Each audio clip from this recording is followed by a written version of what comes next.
Hello friend, smart work education में आप सभी का स्वागत करता हूं। आज मैं कक्षा 10 वाली बच्चों के लिए एक ऐसी वीडियो लेकर आ रहा हूं जो उनके एग्ज़ाम के लिए काफ़ी इम्पोर्टेंट रहेगी। जैसा कि फ्रेंड आप सभी लोग जानते हैं कि हमारे इस बार के पेपर में क्या आएगा, जो हमारे पेपर आएगा वो प्रश्न बैंक से आएगा। तो मैं इस वीडियो में आपको क्या बताने वाला हूँ, जो हमारी प्रश्न बैंक है वो प्रश्न बैंक से कौन कौन से प्रश्न जो इम्पोर्टेंट है वो आएंगे और उसका क्या सॉल्यूशन होगा। जो हमारी एमपीबीएससी की साइट पर डल रखा है वो उसमें क्या है, अनसॉल्व क्वेश्चन है। तो इस वीडियो में मैं आपको सॉल्व क्वेश्चन बता रहा हूँ। तो आप हमारी वीडियो को बहुत ही ध्यान से बारीकी से देखना। तो अब मैं आपको बताता हूँ प्रश्न कौन कौन से हैं। हमारा जो फर्स्ट प्रश्न है वो है हमारा, ये जो है विकल्प वाला क्वेश्चन नहीं है। क्या विकल्प वाला क्वेश्चन नहीं है? तो आप इस पर ज़्यादा ध्यान नहीं देंगे। अब हमारा सेकंड क्वेश्चन है वो है हमारा 8, 9, 25 का एचसीएफ क्या होगा। तो इसका अगर हम एचसीएफ निकालेंगे तो उसका क्या आएगा फ्रेंड, प्रश्न इसका सॉल्व होगा 4, 1। अब हमारा तीसरा है परमेय तथा अपरमेय संख्याओं का गुणनफल क्या होगा। जैसा कि आपने अगर उसकी वस्तुनिष्ठ पढ़ा होगा, हमारा जो चैप्टर 1 है उसका वस्तुनिष्ठ पढ़ा होगा, तो इसका जो होगा अपरमेय संख्या, परमेय संख्याओं का गुणनफल होता है अपरमेय संख्या। अब हमारा जो नेक्स्ट है वो है किन्हीं दो परमेय संख्याओं का योग क्या है किन्हीं दो अपरमेय संख्याओं का योग क्या होगा।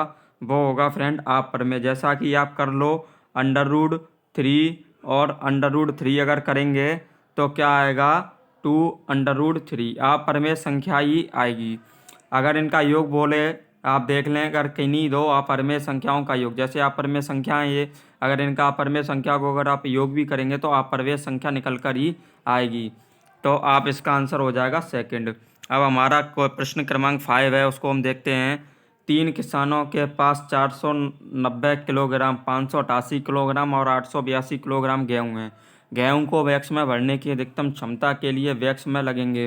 तो इसका फ्रेंड आंसर हो जाएगा हमारा 98 किलोग्राम। 98 किलोग्राम पर आप टिक करेंगे। अगर आपको यकीन नहीं हो तो प्रश्न बैंक को सॉल्व कर सकते हैं। अब हमारा जो नेक्स्ट है वो है हमारा, किसी पूर्णांक m के लिए सम पूरक निम्न स्वरूप होता है। तो इसमें से आप क्या देखेंगे, m की वैल्यू अगर आप सम लेंगे, सम यानी कि 2, अगर 2 लेंगे अकेला m=2 लिखेंगे तो 2 आएगा। अगर m=2, अगर दूसरे ऐसे आप देख रहे होंगे, दूसरा वाला m+1, अगर m आपने 2 ले लिया, 2+1 3, गलत हो जाएगा। तो इसमें क्या है, समपूर्णांक हमेशा समपूर्णांक रहे। तो उसमें क्या रहेगा, इसका जो प्रश्न क्रमांक 6 है उसमें क्या रहेगा, m के साथ भी लेते हैं। अगर आप 1 लेंगे, अगर मान लो 2 नहीं लिया आपने, 1 लिया, तो ये गलत हो गया क्योंकि ये सम नहीं है 1। और अगर यहाँ लेंगे तो ये हमेशा नहीं रहेगा। मान लो आपने 2 लिया था तो यहाँ ये गलत हो रहा था। तो इसमें जो सही आंसर होगा वो क्या होगा, बताइए क्या होगा। वो रहेगा थर्ड वाला 2m। अगर 1 लेंगे तो भी 2 आएगा, 2 लेंगे तो भी 4 आएगा, 3 लेंगे तो भी 6 आएगा। ऑलवेज सम आएगा। हमें सम की बात करना है, हमेशा सम आना चाहिए। तो सम ओनली 2m में ही आ सकता है, इसलिए हमारा थर्ड वाला प्रश्न सही रहेगा। अब हमारा प्रश्न क्रमांक 7 है, उसका आंसर है 97/2 इंटू √5 परमेय संख्या के लिए दशमलव प्रसार शांत ज्ञात कीजिए। तो इसका जो आंसर हो जाएगा फ्रेंड वो हो जाएगा हमारा 4 दशमलव स्थान तक। अब हमारा जो प्रश्न क्रमांक 8 है वो है 408 तथा 302 का एचसीएफ। 302 का एचसीएफ एक 1032 इंटू 2 प्लस 408 इंटू पी के रूप में है, तब पी का मान क्या होगा। तो पी का मान क्या होगा फ्रेंड, पी का मान होगा हमारा -5। अब हमारा प्रश्न क्रमांक 9 है, वो है हमारा संख्या 4p+3 के रूप में है, जहाँ p प्राकृत संख्या है। क्या है, p प्राकृत संख्या है, तब संख्याओं के लिए सत्य है। सत्य वाली बात आ गई। अब मान लो 4p है आपके पास, +3 है। अगर आपने 1 लिया, प्राकृत संख्या 1 है, अगर आपने 1 लिया तो 4 इंटू 1 कितना हो जाएगा, 4 + 3 = 7। ये तो गलत हो गया। अगर हम बात करें 4 इंटू 2 + 3, तो 4 दूनी 8, 8 + 3 = 11। तो क्या है, ये भी विषम आ रहा है। अगर आप प्राकृत संख्या लेंगे तो हमेशा क्या आएगा, प्रश्न क्रम जो 9 है उसका आंसर हो जाएगा विषम। आपके सामने मैंने सॉल्व करके भी बताया। अब हमारा जो अगला है, जैसा कि आप सभी लोग जानते हैं, क्या जानते हैं कि हमारा जो पाई का मान होता है वो क्या होता है। पाई का मान क्या होता है आप सभी लोग जानते हैं, अपरिमेय संख्या। अब हमारा प्रश्न क्रमांक 11 है, 1 से 10 तक की संख्याएं दोनों सम्मिलित हैं में से सभी संख्याओं में विभाज्य न्यूनतम संख्या है। तो प्रश्न क्रमांक 11 का हमारा आंसर हो जाएगा 2520। अब हमारा प्रश्न क्रमांक 12 है, 5, 15, 20 के लिए SCF का अनुपात होगा। तो इसका अनुपात होगा हमारा 12:1। अब हमारा प्रश्न क्रमांक 13 है, यदि A = 2x+3 तथा B = x+7 जहाँ n प्राकृत संख्या हैं, तब A B का SCF होगा। वो होगा फ्रेंड, हमारा प्रश्न क्रमांक 13 का आंसर है 2 यानी कि 1।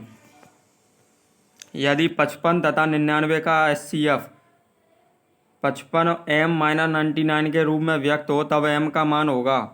तो क्या होगा m का मान हमारा, वो होगा हमारा 2।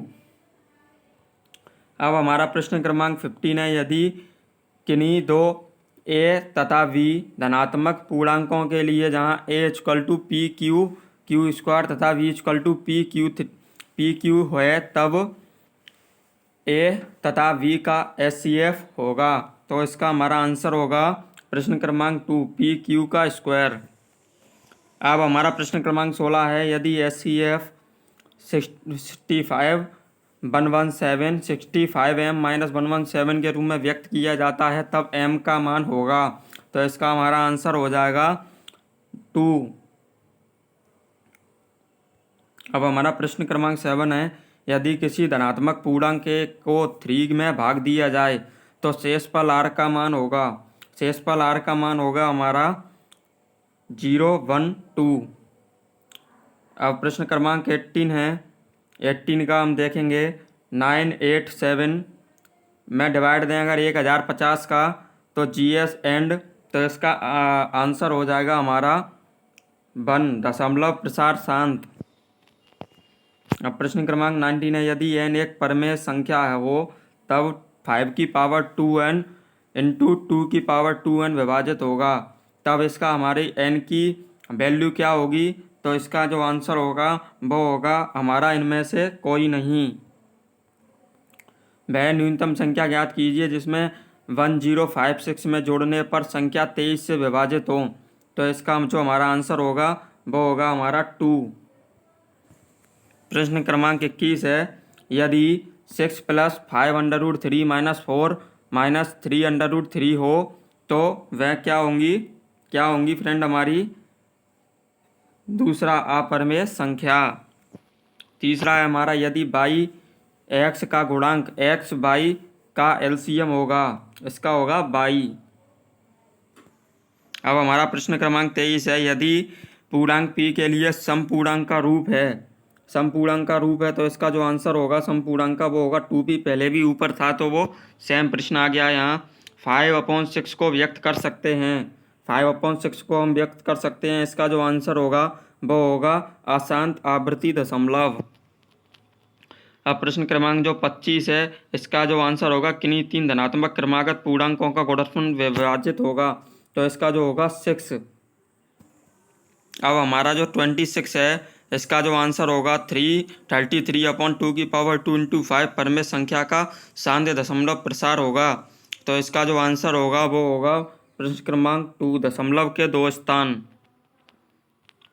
प्रश्न क्रमांक 27 है, 327.0.7081 एक परमेय संख्या का दशमलव प्रसार है। यदि संख्याएं का p/q के रूप में दर्शाया गया हो तो q के गुणांक होंगे। वो होगा हमारा आंसर फ्रेंड प्रश्न 2 तथा 5। यदि छोटी से छोटी संख्या हो जो 1 से 10 सभी दोनों में सम्मिलित हो, तो इसका जो पहले वाला है सेम 2520। किसी पूर्णांक q के लिए प्रत्येक विषम दशमलव होंगे। अब पहले सम का था, अब यहाँ विषम का है, तो इसका जो आंसर होगा 2q प्लस 1। अगर आप सॉल्व करके देखेंगे, अगर 1 रखते हैं हम तो 2 इंटू 1 प्लस 1 क्या आएगा 3। अगर 2 इंटू 2 प्लस 1 करते हैं तो आएगा 5। तो ये हमेशा विषम रहेंगे, वो ये रहेगा 2q प्लस 1। अब हमारा 30 है। किसी पूर्णांक p तथा 5 के लिए q तथा r विशेष पूर्णांक हैं, तब इसमें से ये होगा। तो इसका जो आंसर होगा वो होगा हमारा 0 1 2 3 या 4। अब 98 के गुणनखंड होंगे। 98 के गुणनखंड बहुत ही सिंपल है। इसके क्या होंगे आप देखिएगा।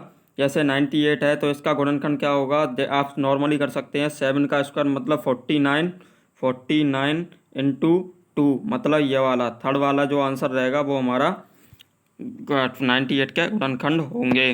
तो देखिए, देखा फ्रेंड, आपने कितने आसान तरीके से हमने आपको सॉल्व करके बताया है। कुछ प्रश्न के हमने सॉल्यूशन भी दिए हैं। अगर फ्रेंड आपको यह वाली वीडियो पसंद आई हो तो आप हमारे चैनल को लाइक करें, शेयर करें, सब्सक्राइब करें और कमेंट करके हमें बताएं कि हमारी वीडियो कैसी लगी। अगर फ्रेंड आपको हिंदी व्याकरण और भी हमारी काफ़ी वीडियो ऐसे क्लास 10th के लिए साइंस की वीडियो डली हुई हैं और भी काफ़ी इंपॉर्टेंट वीडियो हमारे डिस्क्रिप्शन बॉक्स में डल रखी हैं, आप वहाँ से जाकर अपने सारे डाउट्स क्लियर कर सकते हैं और अपने प्रिपेयर अच्छी कर सकते हैं, जिससे आप क्लास 10वीं में टॉप कर सकें और अच्छे मार्क्स ला सकें। धन्यवाद। जय हिंद, जय भारत।